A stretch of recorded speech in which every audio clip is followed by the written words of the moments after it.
In case you've been under a rock, the 2009 MTV Video Awards aired this week, and it was full of tomfoolery. I don't know. I'm pinning it the year of the apology because apparently everybody's sorry for something. The first person being Kanye West. Kanye snatched the mic from Lil Taylor Swift and pretty much told Beyonce that, her video is the best video ever. Yo, Taylor, I'm really happy for you. I'm gonna let you finish. But Beyonce had one of the best videos of all time. One of the best videos of all time.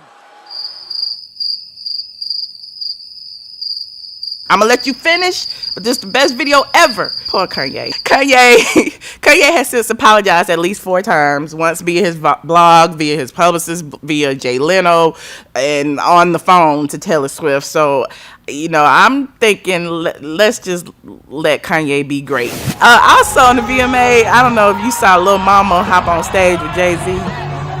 He gave a little love pat, actually a nudge, telling her to get her ass back in her seat.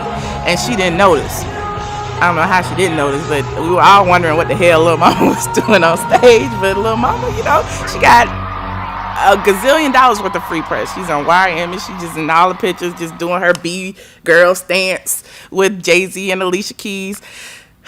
Lil Mama said she didn't know. She had no idea she wasn't welcome on stage. She just thought it was a free-for-all and she could just hop up there and do her little thing. So you can check out the video of what she has to say and why she did it and her apology, again, to Jay-Z on straightfromtheA.com. Now, my girl Monica recently hit up the West Side to perform for multi-billionaire Bill Gates. Now, speaking of Monica, our old school Atlanta memory comes from Monica. StraightfromtheA.com, which is a good site that you can get a lot of good information, not just about people from Atlanta, but all over the world. And it's more factual than some other places. So I like her, and we're going to rock with her. We're going to tell you some of the things that I got going on. But first, I want to tell you my favorite memory of Atlanta. I was 11 years old, the day before my mother's wedding, and Ryan Cameron held a incredible all-female talent show here in the city at Center Stage. And I'm gonna keep it real, I just wanted to do the talent show because the prize was $1,000 if you won first place, and I wanted to get my mama a nice gift. So my cousin and I, we went and heard 280Z with no air conditioning in the blazing hot summer, the Center Stage. I was in the midst of getting a ponytail, not my own. So I came with my hair molded because I didn't want to miss my slot. And I sang The Greatest Love of All, and I won. But the reason it's my greatest memory of Atlanta is because that's when I got a chance to see the love on the music scene in Atlanta. Dallas Austin was there. Kevin Wells, who actually reintroduced us to each other, was there. Ryan Cameron, to whom I get to see now all over again.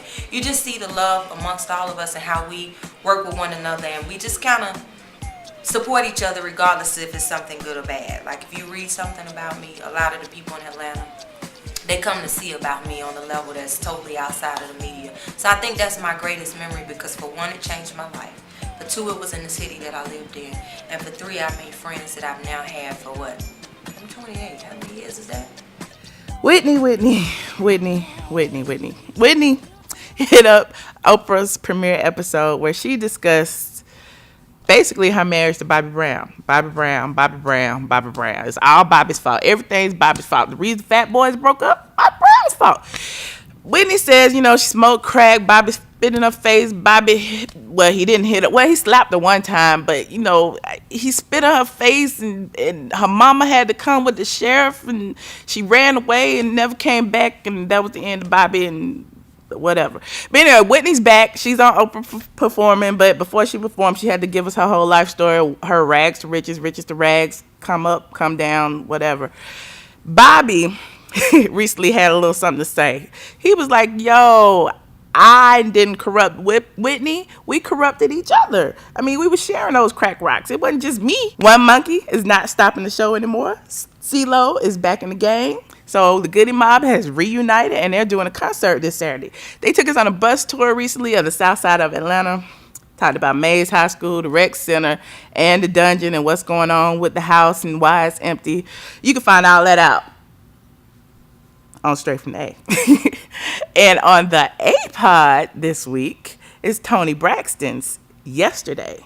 Tony is back, looking better than girls half her age, Sierra and Carrie, all of those. But anyway, Tony is back, looking marvelous. She has a new CD in the works, which is set to drop sometime in February 2010. But right now, there's a single circulating called Yesterday. So check that out on the APod. Speaking of yesterday, we're going way back to Goody Mob. Goody Mob, Dirty South. What you really know about Dirty South? What you really know about Dirty South? Straight from the A.